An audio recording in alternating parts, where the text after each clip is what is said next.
안녕하세요.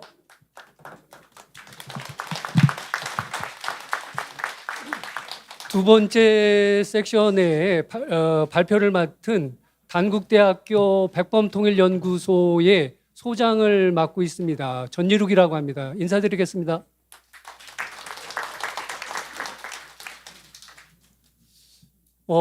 백범 선생님이 탄신하신 지 올해가 150주년을 맞이하는 아주 경사스러운 해입니다. 그런데 그것을 즈음해 가지고 유네스코가 또 백범의 해로 이렇게 정해 주셔서 너무 뜻깊은 그런 해이기도 하고요. 거기에 더불어서 우리 광복회가 이렇게 주관이 돼서 백범 선생님을 다시 한 번 더 저희가 고찰해 볼 수 있는 그런 시간을 만들어 주셔서 광복회 회장님 그리고 모든 분들께 감사 인사라고 하는 것을 통해서 우선 인사를 올리도록 하겠습니다. 제가 발표할 내용은 여러분들이 다 잘 알고 계신 백범일지라고 하는 것을 분석을 해서 그 백범일지 속에서 백범 선생님이 인간관계라고 하는 것을 어떻게 진행하셨는지, 그 인간관계 속에서 백범 선생님의 인간관이라고 하는 것을 분석해 본 그러한 그 연구라고 이렇게 보시면 될 것 같습니다. 잘 아다시피 백범일지라고 하는 것은 상하권으로 다 되어 있고 집필된 기간이라고 하는 것이 서로 다르죠. 그래서 1929년에 1권, 3권이 만들어졌고, 그 다음에 1943년에 학원이 만들어지면서 더불어 나의 소원이라고 하는 것이 거기에 첨부가 되면서 1947년이 되면 우리가 소위 이야기하는 백범일지가 세상에 탄생하게 되는데요. 그거에 나오는 백범 선생님의 인간 관계, 어떤 사람들을 어떻게 태어나서부터 만나면서 그것이 어떤 영향을 주었는지라고 하는 것이 오늘 제가 여기서 이야기할 주된 내용입니다. 저고요. 실물이 좀 더 낫지요? 네네. 웃자고 하는 소리입니다. 저는 북경대학교 중국에서 박사학위를 했고요. 현재는 백범 통일연구소 소장을 하고 있지만 단국대학교에 공공정책학과라고 있습니다. 그래서 거기에 교수로 또 재직하고 있고요. 오늘 금방 이야기 말씀드렸듯이 시간이 한정돼 있어서 한정된 시간 안에 될 수 있으면 자세하게 말씀을 드리도록 하고요. 그리고 여기에 와 계신 대부분 분들이 광복회의 회원이시기 때문에 아마 백범 선생님을 저보다도 더 잘 아실 것으로 이렇게 생각이 됩니다. 그래서 굉장히 조심스럽지만 제가 연구라고 하는 것을 하는 데 있어서 목적이라고 하는 것이 있다라고 하면 바로 이런 겁니다. 백범일지라고 하는 것은 소위 이야기해서 백범 선생님의 어떤 개인의 인생사는 아니다. 거기에만 머무르는 것은 아니다라고 하는 것이죠. 그 개인 인생사 속에 대한민국의 근현대의 역사가 그대로 고스란히 들어져 있고요. 그것도 2차 자료가 아닌 1차 자료에 해당되는 아주 귀중한 자료라고 하는 겁니다. 거기에 또 만나는 분들에 대한 김구 백범 선생님의 그때그때마다 연령이라고 하는 것이 서로 달랐는데 그때그때마다의 평가라고 하는 것들도 다 되어 있다라고 하는 거예요. 그걸 저는 목적을 달성하기 위해서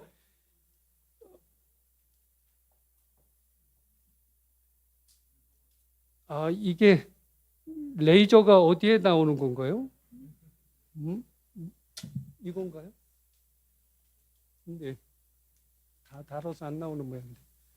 어쨌든 그 인간관계를 형성되는 데 있어서 가장 중요한 요소로다 10개 요소를 끄집어냈습니다. 그래서 거기 보시다시피 양성자, 동지자서부터 해서 미평자라고 하는 것까지, 그래서 그걸 통해 가지고 어떤 인간관계의 핵심적인 역할을 했는지를 통해서 백범 김구의 인간관이라고 하는 것을 끄집어냈습니다. 이렇게 한 데에는 좀 이유가 있습니다. 무슨 말씀이냐면 인간관이라고 하는 것을 살펴본다라고 하면 종교학에서 이야기하는 인간관은 또 다릅니다. 또 예를 들어서 철학에서 이야기하는 인간관도 다르고 제가 주전공으로 다 삼고 있는 정치학이라든지 행정학이라고 하는 곳에서 또 이야기하는 인간관이 사뭇 다릅니다. 그러다 보니까 어디에 초점을 맞추어 가지고 백범 선생의 인간관이라고 하는 것을 말씀드린다라고 하는 것은 상당히 편협된다 이렇게 생각이 됐고요. 그러다 보니까 백범 선생님의 인간관을 결과적인 것에서 찾지 말고 실질적으로 다 과정, 인생의 과정이라고 하는 것에서 찾아보자. 그게 무엇이냐라고 할 때 그래 인간관계구나 라고 저는 생각이 들었기 때문에 인간관계에 초점을 맞추었고 거기에서 제 나름대로의 분석 틀을 가지고 오늘의 연구 자료를 내놓게 됐습니다. 자, 그러면 저와 같이 연구를 하는 사람들 중에 저하고 다르게 선행 연구, 먼저 연구를 한 것들이 있다라고 하면 찾아보면 대략적으로 4가지입니다. 그래서 하나는 역사 수업 학습 자료죠. 그래서 근현대사 교육에 효과적으로 다 하기 위해서는 수업을 어떻게 하는 게 좋겠는가 뭐 이런 것들을 위해서 쓰여지는 유형이고 또 하나가 있다라면 제일 많이 하고 있는 것이죠. 역사학계도 그렇고 정치사학계도 그렇고 그 민족주의적 견해라든지 또는 실증적 사료라고 하는 것을 검토하면서 동학운동, 동학혁명은 어떤 것인지 그 속에서 김구 선생님은 어떻게 활동을 하셨는지 뭐 이렇게 역사적 사실을 찾아 나가는 겁니다. 그런 게 또 하나가 있고요. 그 다음에 3번째는 제가 또 많이 하고 있는데 백범 리더십 스쿨을 제가 운영을 하고 있거든요. 그래서 미래 통일 리더를 길러내기 위해서 백범 선생님이 주장하고 있는 자주, 평화, 민주 3대 요소라고 하는 것을 젊은이들에게 이렇게 가르치는 게 있습니다. 그래서 그런 것들처럼 리더십을 중심으로 연구하는 게 있고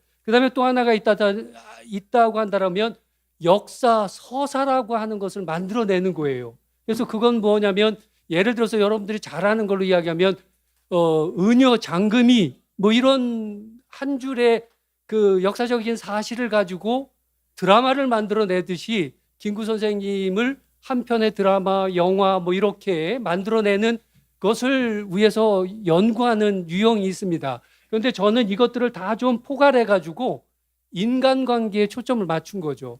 그것도 인간관계를 정확하게 알기 위해서는 수고스럽게도 백범 선생님이 백범일지를 몇 년, 10여 년간을 거쳐가지고 잘 완성을 해주셨기 때문에 제가 쉽게 오늘 여러분들과 함께 이 자리를 갖게 되었다. 이렇게 보시면 되겠고요. 이걸 통해 가지고 백범 김구의 인간관은 이렇다라고 하는 것을 오늘 이야기를 해보도록 하겠습니다.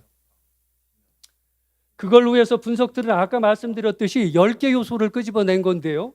양성자는 말 그대로다. 백범 선생님을 키우고 가르치고 그러니까 육체적, 정신적, 도덕적, 심리적이라고 하는 것에 실질적인 도움을 준 그런 분들을 양성자. 동지자는 백범 선생님이 동학운동서부터 또 교육운동 또 계몽활동, 독립운동을 하면서 동지라고 표현했던 사람들. 그리고 촉매자는 김구 선생님이 여러 가지 사건에 휘말리기도 하고 그 다음에 아까 말씀드렸듯이 동학혁명도 하기도 하고 독립운동에 온 평생을 바치시기도 하고 뭐 이렇게 하셨는데 그때 계기를 마련해 주신 분들 또 수혜자라고 하는 것은 김구 선생님이 받은 것들을 통해 가지고 되돌려준 그러면서 인간관계를 맺은 사람 가해자는 김구 선생님에게 해를 입힌 그런 사람들 관심자는 김구 선생님이 관심을 가지고선 이야기한 사람들 적대자는 적대 말 그대로 도전자는 김구 선생님에 도전한 사람 제안자는 과제를 제안한 사람 그리고 지원자는 말 그대로다 김구 선생님이 어려울 때 도와준 사람들 그리고 미평자는 굉장히 많은 이름이 나오는데 그런 분들에 대해서 어떤 관계다라고 밝히지 않았지만 백범일지에 수록된 인물들 이렇게 10유형으로 다 나누어 보았습니다. 그러면서 다음과 같은 내용을 제가 이제 분석하게 되었습니다. 첫 번째, 개항과 개화운동 시기의 인간관계라고 하는 것인데 이거는 1876년에 백범 선생님이 탄생하시잖아요. 그래서 탄생된 데서부터 백범 선생님이 동학혁명이라고 하는 것을 하기 전까지를 이야기합니다. 그래서 대략적으로 다 16, 17세까지 이렇게 거기에 양성자는 부모님이 주로 백범일지를 읽어보시면 김순영이라고 하는 부모님 중에 아버지하고 강낙원이라고 하는 어머니의 영향을 지대하게 받습니다. 그래서 잘 아다시피 백범 선생님은 굉장한 개구장이셨잖아요. 그래서 예를 들어서 이 말씀을 드린다라고 하면 부엌할 사건 아시죠? 그래서 백범 선생님이 그 장티푸스 말 때문에 그 곤부였었는데 주변에 있는 양반 자제들이 굉장히 놀림도 많이 했죠. 그래서 그것이 분이 삭히지 않아서 집에 가가지고 몰래 부엌칼을 가지고 죽이겠다 뭐 이런 것들이 백범일지에 나오거든요. 그때 그걸 컨트롤했던 어머니와 아버지, 그게 이제 양성자라고 보는 거죠. 그런 것도 있었고 또 개구장이시다 보니까 아버지의 숟가락을 구부려가지고 몰래 먹고 싶은 강낭이도 엿도 바꿔 먹고 그러다 또 흠씬 얻어맞기도 하시고 그 다음에 또 비 오는 날이 되면 어머니가 생계를 유지하기 위해서 그 물감을 이렇게 그 뭐라고 할까요? 포목이라고 하나요? 그 물들여가지고 옷을 만들거나 뭐 이렇게 했었는데 한쪽 냇가에 되는 빨간 물감 뿌리고 또 한쪽에다는 파란 물감 뿌려서 무슨 색깔이 만나는지 뭐 이런 것들도 했었고 그래서 상당히 혼나기도 하셨던 그런 개구장이었는데 그걸 그 결과적으로 이야기하면 독립운동의 핵심적인 주인공이 될 수 있게 한 것이 이때서부터 그런 것들을 지속적으로 다 컨트롤했다라고 하는 거예요. 아마 잘 아시다시피 그 백범 선생님은 푸른 밤송이라고 하는 태몽을 꾸고 그 중에서도 아주 한 알만 들어있는 그 외톨밤이라고 하는 것이죠. 그래서 밤 꿈을 꾸고선 탄생을 하셨는데 1876년이 일본의 강화도 조약이라고 하는 것이 있었던 시기입니다. 그때 백범 선생님 태어났다라고 하는 것은 아마 운명적으로 대한민국을 위해서 하늘이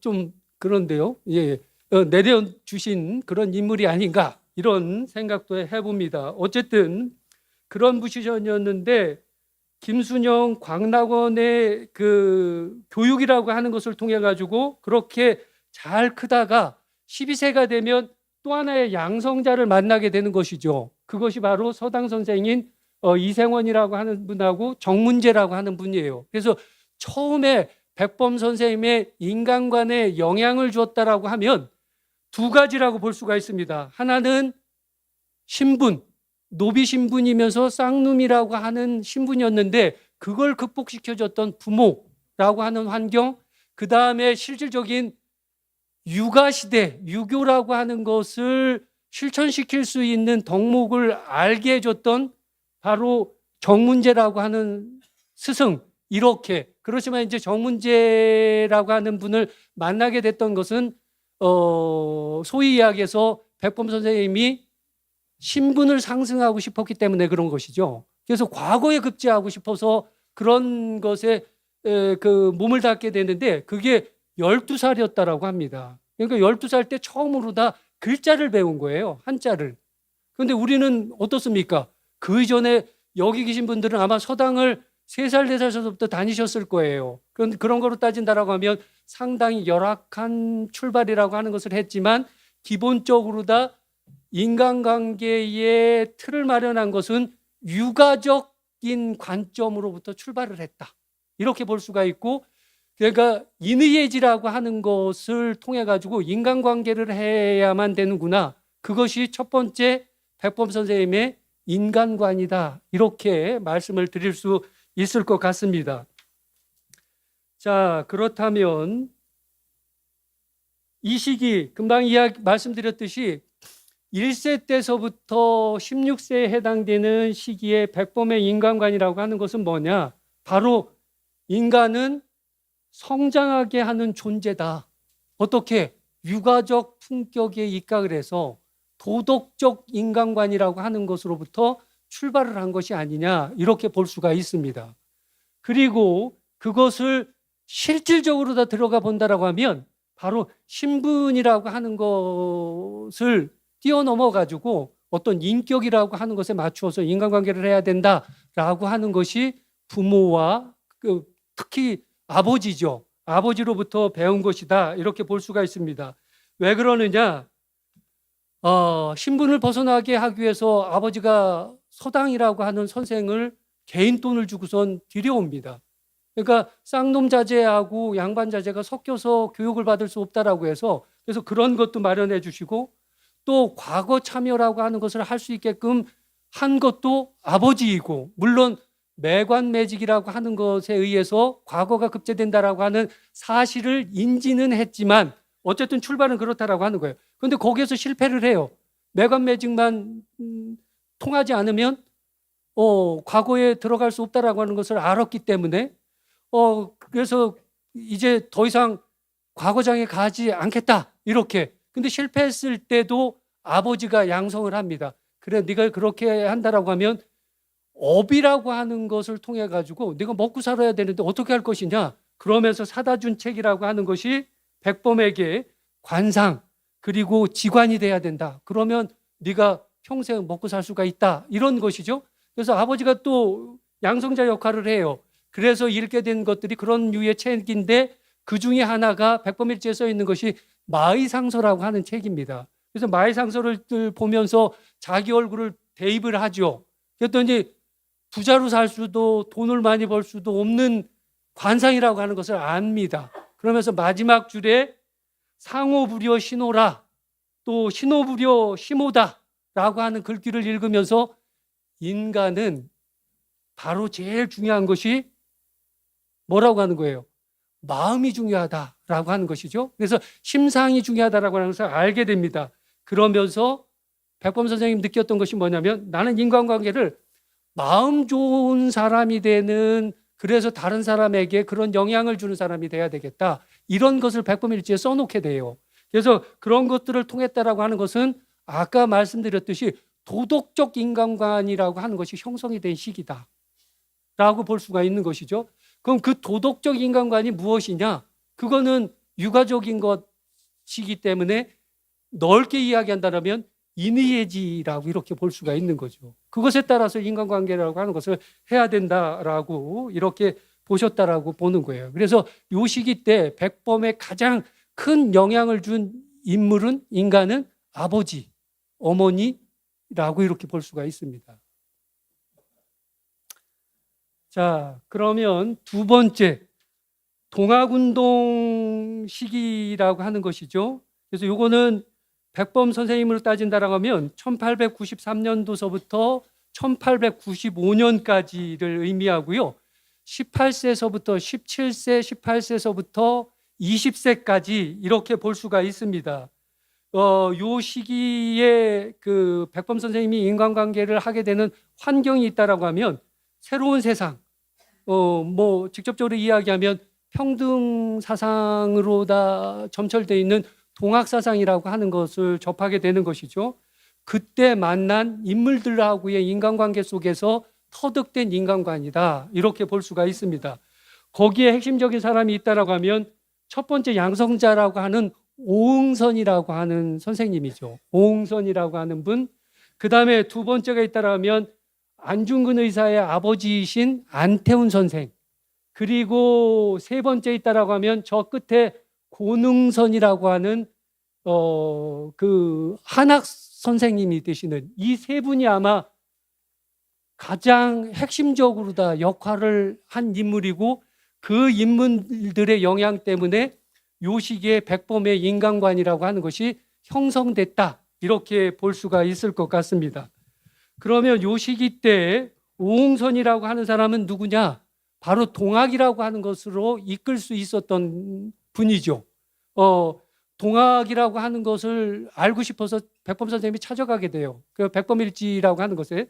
그래서 거기서 동학이 뭐요? 이렇게 오홍선을 만나자마자 묻게 됩니다. 그랬더니 오홍선이라고 하는 분이 도령은 어디서 오셨소? 이렇게 존칭을 하게 돼요. 그래서 깜짝 놀라면서 백범 선생님이 나같이 어린 사람한테 나이가 많은 그 당시에 5, 60세가 됐으니까요. 그래서 이거 나한테 존칭어를 쓰다니 라고 놀라게 되는 것이죠. 그때 그 문답을 통해 가지고 그 오홍선이라고 하는 분에게 알았던 것이 뭐냐면 동학이라고 하는 것은 사악한 인간들로 하여금 개과천선하게 해서 새 백성이 되어서 장래 참주인을 모시고 계룡산에 신국가를 건설하는 것, 소위 이야기해서 양반과 쌍놈의 구분이 없이 모든 사람을 평등하게 해서 새 백성이 천주 하나님이라고 하는 것을 모시고 새 국가를 건설하는 것, 이렇게 듣게 됩니다. 그러면서 평등, 인간관계에 평등하게 인간관계를 해야 되는구나, 이걸 알게 됐던 그런 인간관계예요. 거기에 핵심이 오홍선이라고 하는 분이고, 그것을 통해 가지고 행동을 하게 되는 것이 바로 동학혁명의 접주가 돼가지고 동학혁명의 한 그 해주 지역을 담당하게 되는 것이죠. 그래서 거기서 행동적 인간관이라고 하는 것을 또 배우게 됩니다. 그래서 행동적 인간관을 또 배우게 되고, 이게 이제 오홍선이라고 하는 양성자를 통해 가지고 김구의 인간관이 두 가지가 더 늘어나게 됐다라고 하는 것이죠. 그러다가 안중근 아버지라고 하는 분을 통해 가지고 그 실패, 그 동학의 실패라고 하는 것을 어떻게 뭐랄까 극복할 수 있는지라고 하는 것을 배우게 되고, 또 그다음에 가정의 중요성이라고 하는 것을 또 안태훈 그 지사 진사로부터 그런 것들도 배우면서 또 안중근도 만나게 되고, 뭐 이런 것들이 이제 넓혀지는 영역이 되는 것이죠. 그러다가 결정적으로 누구를 만나게 되느냐면 아까 이야기했듯이 고능선이라고 하는 분을 만나게 됩니다. 근데 이분을 통해 가지고는 무엇을 배우게 되느냐면 육아의 인의예지 중에서 최고의 덕목이 무엇인가를 배우게 됩니다. 그래서 거기서 주장했던 것이 뭐냐면, 뛰어난 재주, 능력이 있는 자라고 하더라도 의리라고 하는 것이 없으면 인간은 인간 구실을 할 수가 없고 화근에 이르게 된다, 이런 말을 듣게 돼요. 그래서 그 인간관계를 하는 데 있어서 가장 중요한 덕목이 의리구나라고 하는 것을 알게 된 시점이 바로 김구 선생님이 요 시기라고 보면 될 거예요. 그러다 보니까 그 이후에 독립운동을 하는 데 있어서도 많은 독립운동가들, 우리가 알고 있는 거의 대부분이라고 봐도 돼요. 안창호 선생뿐만 아니라 뭐 이승만 박사뿐만 아니라 그 많은 분들이 임시정부에서 떠난 일들을 많이 하셨거든요. 근데 오로지 임정이라고 하는 것을 지키고 끝까지 끌고 온 사람이 있다라고 하면 김구 선생이에요. 그 이유가 바로 여기서 찾을 수가 있어요. 고능선이라고 하는 사람이 그런 것을 만날 때마다 이야기를 했거든요. 그래서 고능선이 이야기한 것을 백범일지에 보게 되면 아주 자세하게 써놓고 있어요. 거기에 핵심이 뭐냐? 의롭지 못한 사람하고는 인간관계를 해서는 안 된다. 내가 인간관계를 하는 데 있어서 초점을 둬야 될 것은 의리다, 이것을 가르쳐 주세요. 그 다음에 또 하나가 있다면, 백범 선생님만큼 용기가 그렇게 대단한 분이 또 있을까 하는데 바로 이때 그런 것들을 배우게 돼서 행동적 인간관이라고 하는 것을 갖게 되시는 거죠. 뭐냐면 백범 선생님하고 대화를 해보니까 자기 제자가 너무 우유부단한 거야. 그래서 백범이 이 시기 때 우유부단했다라고 이렇게 평가를 해요. 그래서 백범은 우유부단하고 그것을 일깨워줘야 되는데 어떻게 할까? 그러다가 백범에게 불러가지고 이런 이야기를 해요. 가지 잡고 나무를 오르는 것은 기이한 것이 아니다. 벼랑에 매달려 잡은 손을 놓는 것이 가히 장부다. 이렇게. 그 장부인 자는 벼랑에서 손을 놓을 줄 알아야 된다라고 하는 거예요. 그것만큼 목숨을 담보한 행동, 활동을 할 줄 알아야지만 그게 바로 장부다, 남자다, 뭐 이런 것들을 해주신 거죠. 그래서 그걸 새기게 됩니다.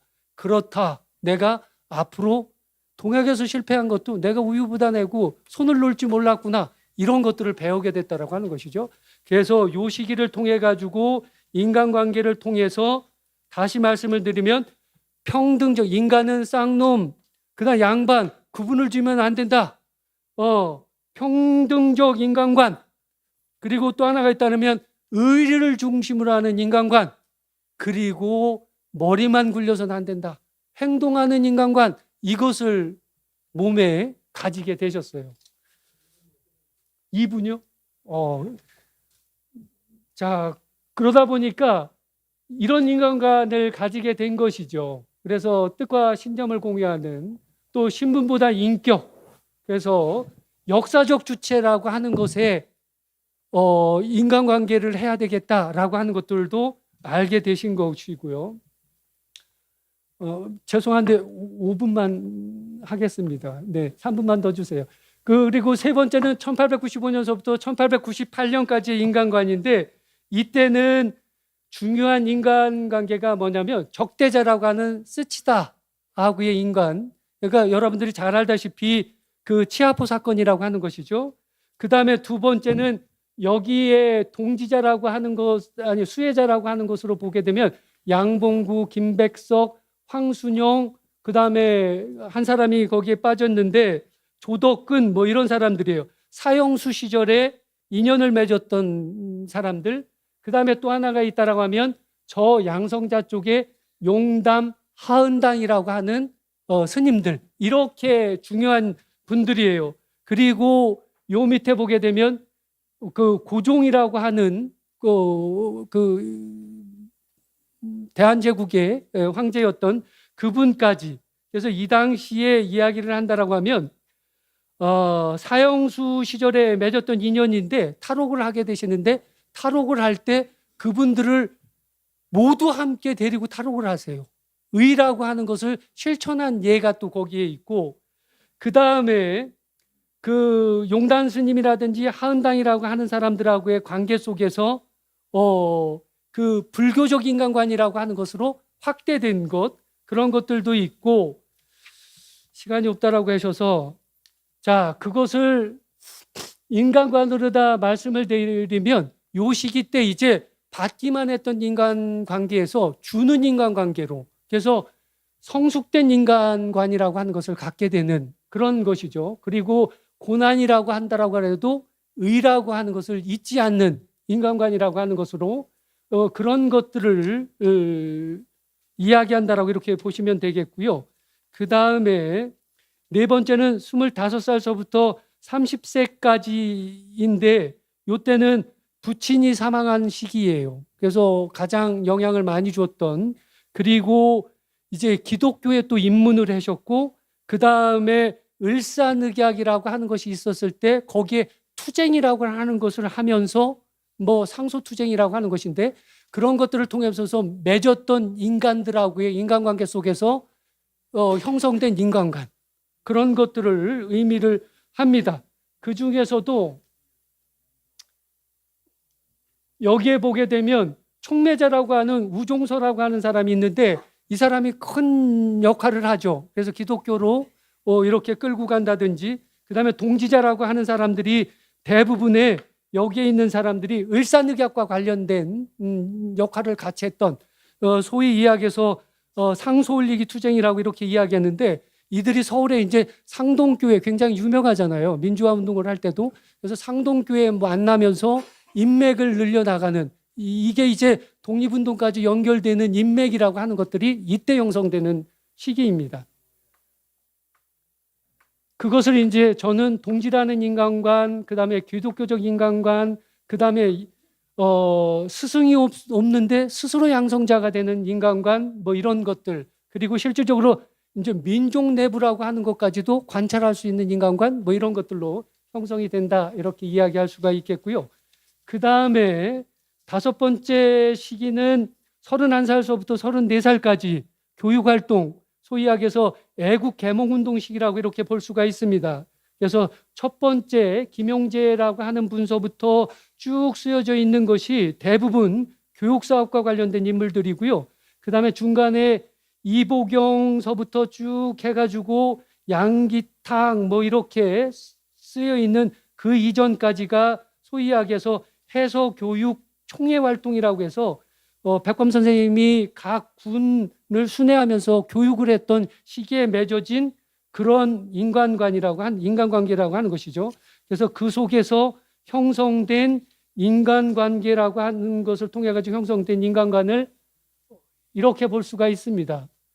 그래서 그 민족을 살리는 주체로서의 인간관, 그 다음에 선별과 정립이 이루어지는 인간관, 그 다음에 친일 매국 세력으로 명확화하는 인간관, 그 다음에 이때 냉철한 인간관이라고 해서 교육을 하면서 형성된 인간관을 이야기합니다. 그 다음에 이제 마지막으로다 민족순환 시기 인간관, 연령으로 따진다라고 하면 35살서부터 44세까지 해당되는데 여기서 핵심은 바로 안명근 사건, 소위 이야기해서 백오인 사건, 신민의 사건이라고 하죠. 그래서 그때 맺어진 인간관입니다. 그래서 1907년도서부터 비밀결사 운동이라고 하는 것으로부터 형성된 인간, 여기에 있는 인간들이 쓰여 있는 명단이 모두 다 백오인 사건과 관련된 분들이에요. 그래서 백범 선생님과 같이 인간관계를 했던 분들이죠. 그래서 이때 나온 것들이고 백범 선생님이 8차례 그 고문을 받게 됩니다. 그런데 이때 많은 분들 중에 형량이 차이가 있어요. 근데 형량이 얕게 맞은 분들은 어떤 분들이 있냐면 꼭 그렇다는 얘기는 아닌데 그 고문을 못 이겨가지고 동지를 하나라도 부른 사람들은 형량이 줄었어요. 근데 김구 선생님 15년형을 받았거든요. 8차례를 받으면서 한 번도 불지를 안 해요. 기절을 반복적으로 하면서도.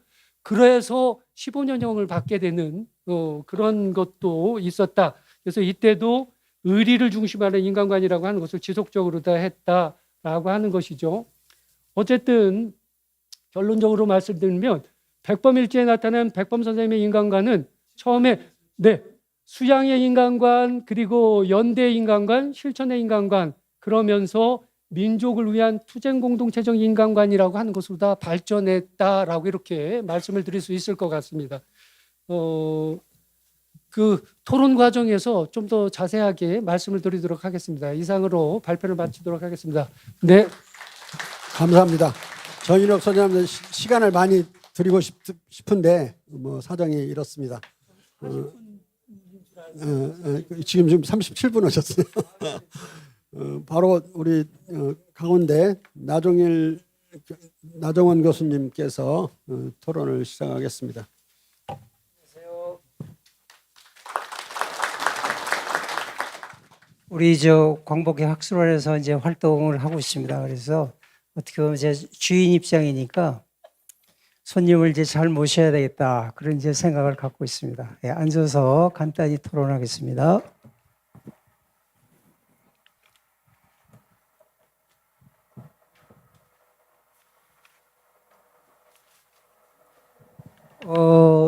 우리 그 발표 논문이 대단하죠.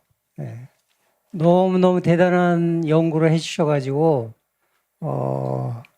기분이 좋습니다. 근데 이게 조금 더 발전이 됐으면 좋겠어요.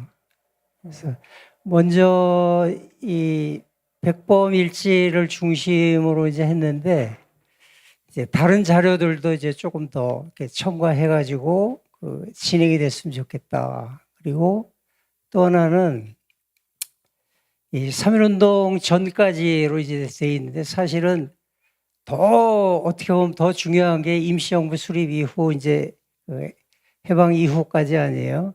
그때까지 또 시기도 확장됐으면 좋겠다. 이제 그런 기본적인 이제 생각을 이제 갖고 있습니다. 그래서 우리 광복회뿐 아니라 우리 학계를 위해서도 정말 좋은 연구를 계속 이제 해주셨으면 좋겠다. 그리고 제가 토론을 안 하고 우리 그 발표자분께서 계속 또 발표를 더 하셨으면 이제 좋았겠다 이런 이제 생각도 하고 있습니다. 그래서 이 몇 가지만 앞으로 이제 더 우리 광복회도 그렇고 이제 학계에서 이제 같이 했으면 좋겠다는 그런 그 생각으로 이제 말씀을 드리면은 이 처음에 그 발표하실 때 인간관이 그 철학, 신학, 정치학 뭐 이 다 다르다 그랬는데 인간관이 전부 다 그 분야별로 다르면 어떡해요. 예? 그러니까 그게 좀 통일이 됐으면 좋겠다. 주로 그 인간 관계를 중심으로 해서 그 상대자를 어떻게 봤다 해가지고 유형별로 이렇게 이제 해주셨는데 사실은 이 인간관이라는 거는 굉장히 이제 복잡하고 종합적으로 이루어져야 되는 거죠. 그래서 그런 그 인간 관계라는 그 유형 대단히 이제 애를 쓰셔가지고 그 작업을 하셨는데 거기에다가 인간관이라는 개념을 조금 더 치밀하게 넣어주셨으면 좋겠다. 이제 이런 생각을 이제 하고 있습니다. 그 다음에 시기가 3.1운동 전후로 돼 있으니까 그 이후 것도 더 보충을 해서 또 어떻게 변화됐는지 이런 것까지 봤으면 좋겠다. 이제 이겁니다. 그리고 백범일지 말고 다른 자료들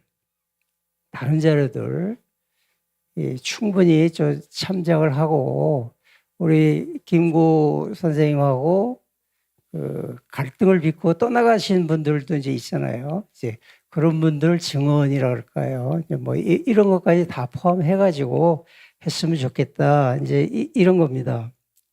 그 다음에 이제 또 중요한 거는 이 결론 부분에 이제 종교를 이제 쭉 말씀하시면서 그 인간관이 이렇게 저렇게 이제 축적돼 가지고 변했다 이렇게 형성이 됐다 이렇게 하는데 사실은 인간을 어떻게 보느냐. 그러니까 인간 관계 속에서 그 나타나는 그 유형뿐 아니라 인간 자체를 어떻게 보느냐 이런 거는 종교적인 거하고 대단히 이제 그 밀접하게 관계가 있거든요. 그런데 그 여러분들 그 아실지 모르지만은 해방 후에요. 백범 선생님이 카톨릭 영세까지 받았어요. 동학으로부터 시작해가지고 개신교, 불교, 뭐 기독교, 해가지고 쭉 이제 있잖아요.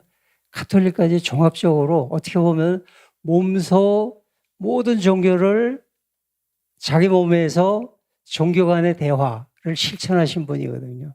그러면 그런 종교를 이제 다양하게 이제 또 시기에 따라서 이제 받아들일 때는 그 종교에서 얘기하는 인간 관계가 아니라 인간관은 대단히 중요한 영향을 미쳤다고 보거든요. 그래서 우리 시기도 넓히고 자료도 더 많이 보시고 또 종교까지도 아울러 가지고 앞으로 많은 깊은 연구를 해주시면은 정말 우리 백범 김구 선생님이 사상가로서 또는 종교가로서 아니면 정치가로서 실천가로서 우리 민족에게 큰 그 스승이 될 수 있는 그런 인물로 탄생할 걸로 기대합니다. 그래서 우리 발표자 교수님 앞으로 더 좋은 연구 많이 해주시길 바랍니다. 이상입니다.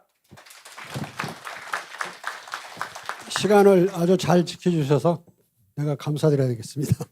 우리 안신 교수님 계속 이어서 발표해 주시죠. 10분입니다. 배재대학교 안시입니다. 인사드리겠습니다. 이렇게 귀한 자리에 초대해 주셔서 감사하고요. 오늘 전일욱 교수님을 통해서 백범일지에 나타난 우리 김구 선생님의 인간관에 대해서 잠시나마 저희가 공부할 수 있는 시간이 되어서 참 좋았습니다.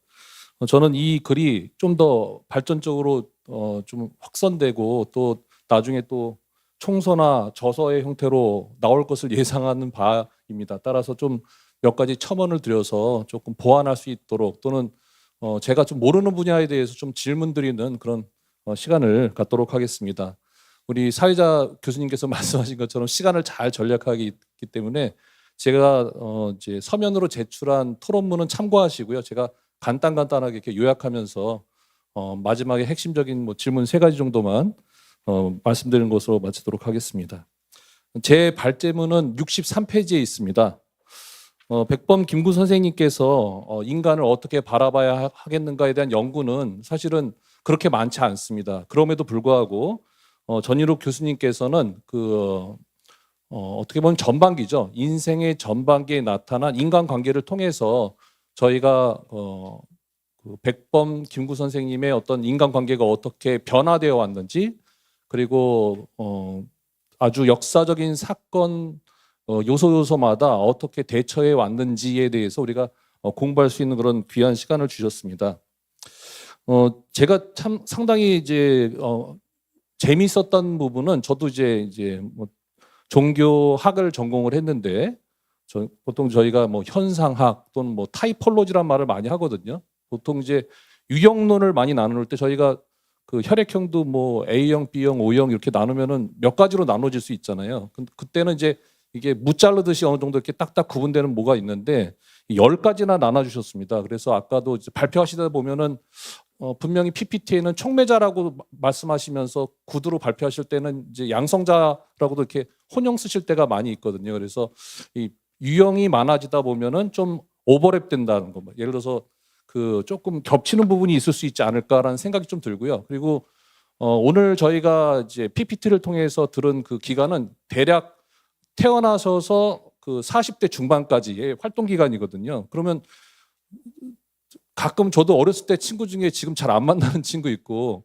어렸을 때 서운했던 친구 중에 최근에 잘 만나는 친구도 있거든요. 어떤 그 유형론적으로 이렇게 각인되는 게 아니라 좀 이렇게 변화 과정이 있을지 않을까. 예를 들어서 과거엔 적이었다가 지금은 친구가 되거나 또는 과거에는 조금 서운했다가 좀 친밀한 관계로 발전할 수 있는 여지를 좀 발견하셨는지 좀 궁금합니다. 그래서 물론 44년이라는 긴 세월 동안 몇 가지, 10가지 유형의 인간 군상을 이렇게 소개해 주신 건 좋은데 항상 유형론에는 변화에 대한 약점이 있거든요. 그래서 오버랩되는 부분은 없는지 혹은 어떤 한 유형의 뭐 그 인물이 다른 유형으로 이제 백범일지에서 재평가받는 경우는 없는지 뭐 그런 것들이 좀 궁금했습니다. 그리고 이제 제가 종교학자다 보니까 제가 이렇게 김구 선생님께서 오늘 또 그 나정원 교수님께서 또 천주교까지 말씀해 주시는데요. 그 인간의 어떤 그 뭐 에릭슨이라는 발달 심리학자가 있습니다. 보통 인생을 8단계 정도 나누거든요. 그러면 사실 여기 있는 우리 이제 오디언스로 계시는 우리 선생님들께서 대부분 이제 50대, 60대, 70대, 80대 이 뒤에 후반부가 에릭슨은 항상 더 높게 평가를 하는 바가 있습니다. 근데 이 앞에 부분은 사실은 청장년기 정도, 그 다음에 조금 성인 초기 혹은 우리가 중년기 좀 더 이렇게 얘기할 수 있는 그런 부분이거든요. 근데 이런 부분들에서는 사실은 좀 더 치열하게 막 자기의 정체성을 막 이렇게 탐색하는 기간이고 보다 포용적이고 다른 사람을 돕고 뭐 국가를 위한 가치를 하는 것은 대부분 사실은 장년기 후반부, 예를 들어서 50대, 60대 정도 되거나 또는 또 노년기에 이르렀을 때 또 인생을 초월하는 어떤 그런 경험들을 많이 하거든요. 그래서 백범 김구 선생님의 요 전반기의 사상에 좀 집중하셨는데 아까 나 교수님께서 제안하신 것처럼 후반기까지도 좀 이렇게 좀 탐색을 하시면은 보다 더 그 어떤 이제 보통 발달 심리학자들이 얘기하는 저희들이 어떤 성장 단계를 통해서 나중에 노년기가 되면은 모든 어떤 그 갈등 상황들을 좀 더 좀 조화롭게 보고 통합적으로 보는 시야들이 더 많아지는데 앞으로 그런 계획은 없으신지 좀 이제 말씀드리고 싶은 부분이 있었습니다. 그리고 그 끝으로 거기 112쪽입니다. 거기 동학과 관련돼서 그리고 이제 불교와 관련돼서 이렇게 나오는데요. 사실은 저는 이제 종교학자다 보니까 그 백범 선생님께서 그 종교를 선택할 때 상당히 큰 결심을 하셨겠다라는 생각을 많이 하거든요. 그래서 제가 이제 영국에서 박사 논문을 썼는데 그게 어떤 내용이냐면 릴리지어스 오토바이오그래피라는 그런 장르입니다. 다시 말해서 이게 그 바이오그래피, 다른 제3자가 어떤 사람의 그 일기를 그 전기를 쓰는 게 아니라 자기 스스로를 쓰는 거잖아요. 그 자기 스스로 자기 내면의 일기처럼 쓰기 때문에 상당히 내밀한 이야기를 많이 할 거다라고 생각을 합니다. 그래서 그 여기서는 다른 학자분의 그 연대기표 모델을 그냥 수용하셨는데 혹시 백범일지를 토대로 다시 분석할 때 조금 그 회심이라고 할까요? 컨버전이라고 보통 얘기하는데 그 회심의 계기가 되는 사건이라든가 거기 제가 인용한 부분들은 이제 뭐 동학 예를 들면은 이런 얘기가 있습니다. 밑에서 네 번째 줄에 상놈된 원한이 골수에 사무친 나에게 동학에 입도만 하면 차별 대우를 철폐한다는 말이나 이렇게 인내천사상이니까 결국은 모든 사람이 그 하늘님을 갖고 있고 그다음에 평등 사상이 상당히 크게 그 이제 동학 사상 또는 천도교 사상 이렇게 영향을 준 것 같은데요. 이제 그런 부분들에 대한 좀 부각을 좀 더 시켜주시면은 아까 말씀하신 그렇게 그 인간 관계를 통한 인간관계 관에 대한 어떤 특징을 이제 포착하실 수도 있겠지만은 그 아까 내러티브 분석하신다고 하셨잖아요. 그래서 그런 내러티브를 좀 더 보강을 하시면 좀 더 그 지지할 수 있는 그런 근거가 마련되지 않을까라는 생각이 들고요. 두 번째는 아까도 말씀드렸던 것처럼 이게 일기가 아니지 않습니까? 그리고 아까 교수님께서 말씀하셨던 것처럼 20년대, 40년대 이렇게 중간중간 또 재편집의 과정이 있고 저도 이제 옛날 우리 여기서 계신 선생님들께서도 20대, 30대에 그 현장에서 되게 치열하잖아요. 근데 이게 40대, 50대가 되면은 그 과거에 있던 치열했던 고통의 순간이라든가 그런 투쟁의 순간들이 감사한 일이었어. 참 행복했어. 이렇게 재평가될 때가 있지 않습니까? 그래서 그런 간극은 없는지. 그러니까 백범일지라는 것이 매일매일 물론 이제 그 어떤 근거를 통해서 쓰셨겠지만은 그 나중에 어떤 재편집될 때의 어떤 그런 관점에서 좀 우리가 돌아봐야 될 부분은 없는지에 대해서 조금 뭐 이렇게 발견하신 게 있으면 말씀해 주면 좋겠고요. 이제 마지막입니다. 저도 이제 한 종교적인 인간 혹은 종교적인 사상을 이게 영향을 받는 인물이 이제 성장하는 과정인데 맨 마지막에 결론 부분에서 이렇게 회심 비슷하게 유교에서 동학, 동학에서 불교, 기독교에서 나중에 민족주의 이렇게 나가는 게 부분들이 이게 선형으로 쭉 이어지면서 이렇게 뚝뚝 끊어지는 것인지 그게 이제 회심형이거든요. 그러니까 하나의 종교에서 다른 종교로 건너타고 그 다음 종교로 건너타고 뭐 그런 부분인지 아니면은 통합형인지 아까 나 교수님께서도 그 내면에서 스스로 종교 간 대화를 하신 분이다라고 하시면 아마 이유형에 가까울 텐데 그런 모든 종교를 경험하고 나니 그거보다 더 우위에 어떤 자주 또는 뭐 민족주의 이런 것들이 더 포괄적인 하나의 물론 저희가 민족주의를 종교라고 부르진 않지만 김구 선생님에게 있어서는 그 어떤 자주 독립이라든가 국가의 명운이라든가 또는 민족의 생명 같은 것들이 보다 더 차원 높은 그러니까 마하트마 간디로 치면은 마하트마 간디도 여러 종교를 실험을 해보거든요. 그러다가 맨 마지막에 결론 내린 것이 비폭력 또는 평화라는 가치관으로 모든 종교를 묶어내는 것처럼 그런 스타일의 그 인간관을 갖고 계셨던 건지 아니면은 제3의 유형일 수도 있는데요. 저도 뭐 이것저것 표를 좀 만들어 봤는데 지층형은 아닌지 그렇죠? 유교 사회에 태어났으니까 당연하게 유교인이었겠죠. 동학혁명을 겪는 과정에서 아기접주로서 또 맹활약을 하고요. 그 다음에 또 피치 못할 어떤 과정 속에서 이제 일본인을 살해하고 또 이제 도피하는 과정 속에서 또 그 감옥에서 탈출한 다음에 또 이제 불교에 들어가서 이제 그 공주의 마곡사에서 승려 생활을 하지 않습니까? 근데 그 승려 생활도 보니까 단순 피신이 아니더라고요. 그 내러티브를 분석해 보니까 일종의 회심 같은 것들을 이제 경험하게 되거든요. 거기서 보면은 제가 뭐 인용하진 않았지만은 먼저 자기의 마음을 낮추어야 한다. 지난번에 어떤 학회가 있어서 갔더니 거기 스님이 한 분 계시면서 제 논문에 대해서 논찬을 하시더라고요. 그래서 가장 핵심적인 건 뭐다? 하심이라고 하시더라고요. 불교에서 사성제 8정도 뭐 바람일다 다 중요하지만 가장 기본이 되는 게 하심.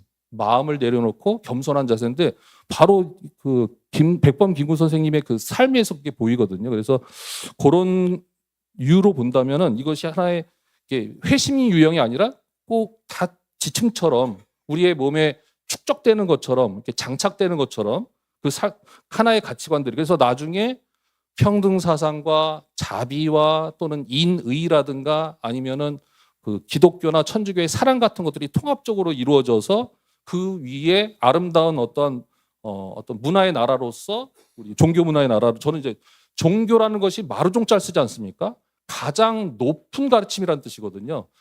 많은 문화들이 있겠지만 저는 이 종교가 갖고 있는 독특한 그런 좀 문화적인 특성이 있다고 봅니다. 그래서 이 민족주의가 그런 모든 종교 문화를 아우르는 가운데 꽃을 피우는 그런 모델로서의 지층형은 아닌지 이렇게 한번 발표자 교수님께 여쭤보는 것으로 제 토론을 마무리하도록 하겠습니다. 예, 감사합니다. 감사합니다. 1분 오버하셨는데 한 5분 내에 간단히 말씀을 정리해 주실 수 있는지 네, 전인욱 간단히 교수님께 정리하도록 하겠습니다. 네, 두 분 토론자께서 주신 말씀을 잘 담아가지고 제가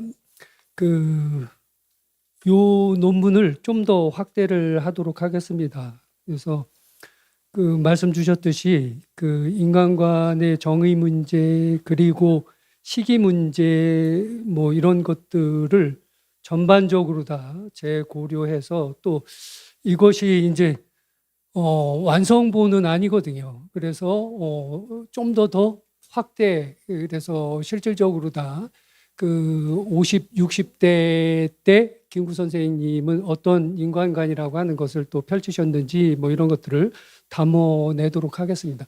단지 이제 제가 이렇게 그 상권이라고 하는 것을 중심으로 해서 그 발제를 하게 된 거는 백범일지는 그 일기가 아니죠.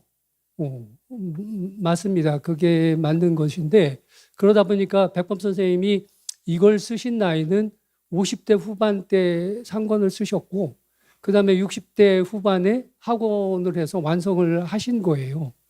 그러니까 정말 성숙되어 있을 때 자기를 되돌아본 거죠. 역사적으로.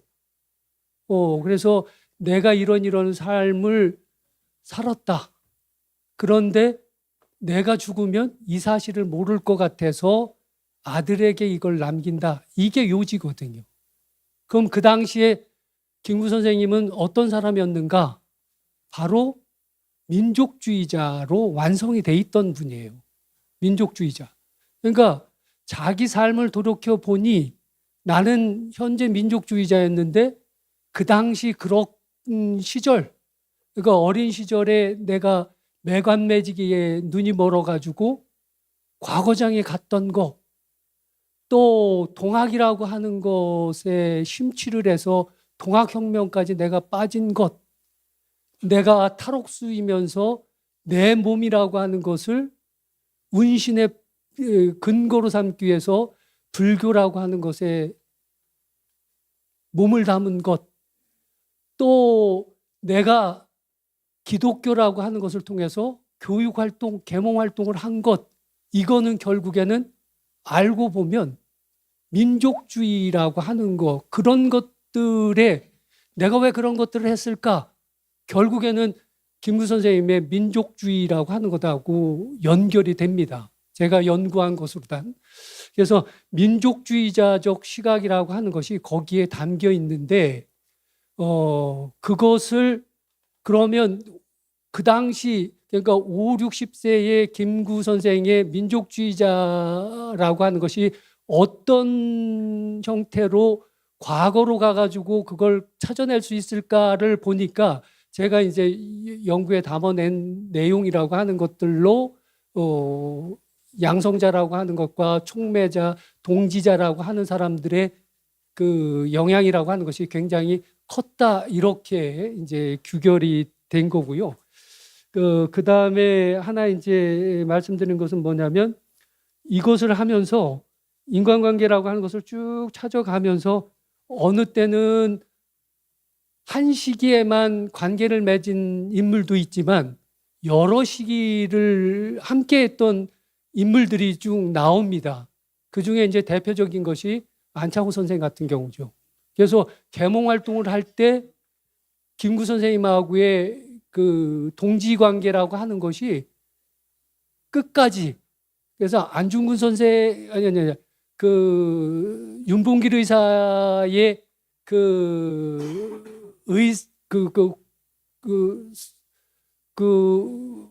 활동이라고 하는 것이 홍콩공원에서 있게 되는데 그때까지 연결이 되는 인물이 있기도 하고, 또는 예를 들어 가지고 초반에 동학혁명의 동지로 만났는데 그것이 이제 발전되는 것을 보게 되면 계몽활동까지 갔다가는 계몽활동에서 3.1운동 이후에 그 임시정부 활동으로 넘어가서는 대부분 국내 세력이라고 하는 것을 언급이 없으세요.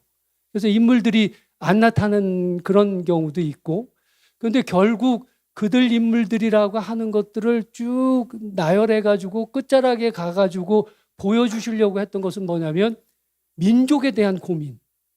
우리 민족을 어떻게 끌고 갈 거냐. 그때 나는 이 민족에 대해서 이런 걱정을 하고 이런 행태를 보였다. 이런 거죠. 그러다 보니까 마지막 끝자락 나의 소원에 가시게 되면 아직 형성되어 있지 않은 통일된 국가의 민족을 걱정을 합니다. 어떻게 통일되게 할 거냐. 통일됐을 때는 또 어떤 국가의 모습을 보여야 되느냐. 그게 이제 여러분들이 잘 아시다시피 문화 중심의 문화 강국이라고 하는 것과 연계가 되는 거죠.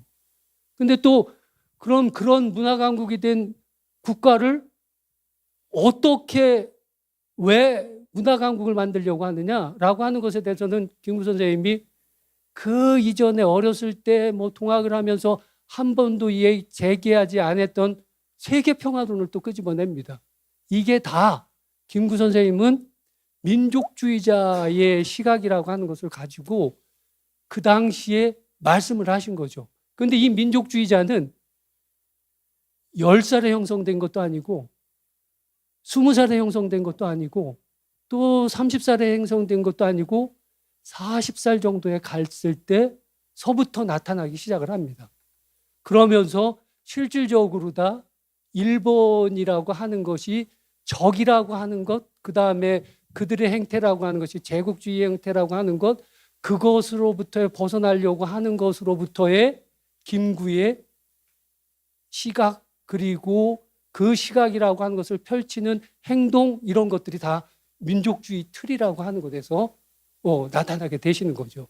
그 가운데 쓰신 거예요. 그걸 저는 거꾸로 관계라고 하는 것을 통해서 그 민족주의라고 하는 것의 핵심적인 것들이 어떤 사람을 통해 가지고 어떤 식으로 다 김구에게 인간관이라고 하는 것으로 다 정착이 됐는가라고 하는 것을 살핀 것이죠. 그러다 보니까 어떤 부분에서는 김구라고 하는 백범 선생이라고 하는 분이라고 하는 것이 왜 이렇게 이런 정도뿐이 안 됐을까? 이렇게 생각할 수도 있는 마무리 거죠. 부탁합니다. 네, 그런 유의 연구다 이렇게 생각을 해주시면 되고요. 그 다음에 그 김구 선생님의 기본이 쌍놈이라고 하는 기본이잖아요.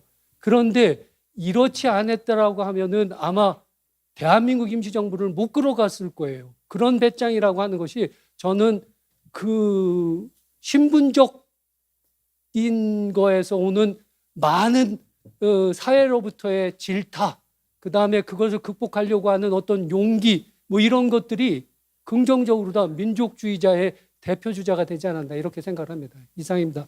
네, 감사합니다. 세션 1, 2가 장시간에 걸쳐서 점심을 통과하면서 이루어졌습니다. 경청해 주신 데 대해서 감사드리면서 사회자로서 한 가지 말씀을 드리고 싶은 게 1부에든 2부에든 우리 백범일지를 백범이 직접 쓰신 걸로 전제를 해서 이렇게 논문을 발표해 주셨는데 지금 학계에는 이광수가 백범일지를 윤문 수준을 넘어서 손질을 많이 했다. 특히 나의 소원 부분은 100% 이광수 사상이다. 이런 논문들이 교수들에 의해서 많이 나와 있는데요. 올해가 2026년이 김구해로 우리 유네스코에서 지정을 해주신 해니까 그런 비판과 공격들에 대해서 관심을 갖고 깨끗이 정리를 할 수 있는 한 해가 됐으면 좋겠고요. 심지어 치아포 사건에서 국모 시해에 대한 복수로 그 일본군 중위를 때려 죽이고 칼로 찔러 죽였는데 그 사람이 상인이고 평민이고 약장사 매약상이라고 하면서 이제 돈을 피해 보상금을 정부로부터 당시 조선 정부로부터 받아갔는데 그렇게 보면 의거가 아니고 살인 강도 김구를 살인 강도로 만들어서 그들이 그 피해 보상금을 타간 거예요. 근데 그걸 또 주장하는 우리 학자들이 있어요. 거의다. 뭐 저 빼놓고 거의다 그렇게 주장하는 것 같고 또 그 나의 소원은 이광수가 다 썼다 주장하는 사람이 반 이상이고 그리고 우리 백범을 사랑하는 분 중에도 아름다운 나라라는 말은 일본 놈들이 하던 말이다. 김구가 한 말이 아니고 이광수가 썼을 것이다. 그런 거 인용하면 안 된다. 이렇게까지 써놓기도 했어요. 근데 우리 두 발표하신 분들이 조금이라도 도입부에 이 우리 김구의 글 자체에 대한 시비를 좀 갈라주시고 시작했으면 좋았을 거라는 생각이 있어서 말씀을 드렸습니다. 이걸로 경청해 주신 모든 분들께 감사를 드리면서 세션 1을 다 마치겠습니다. 감사합니다.